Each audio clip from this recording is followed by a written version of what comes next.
अरे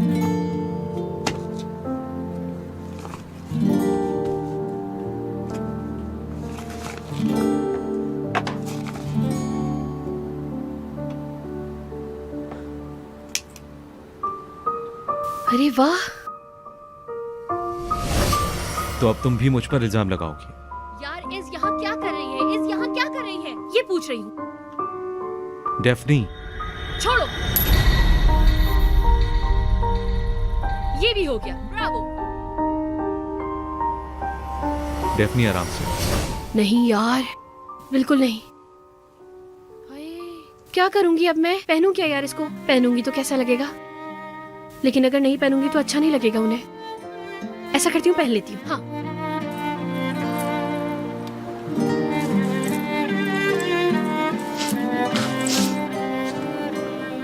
कमीना मुझे डिस्ट्रैक्ट करने की कोशिश कर रहा है। मेरा दिमाग हिल गया है यार ये देखकर।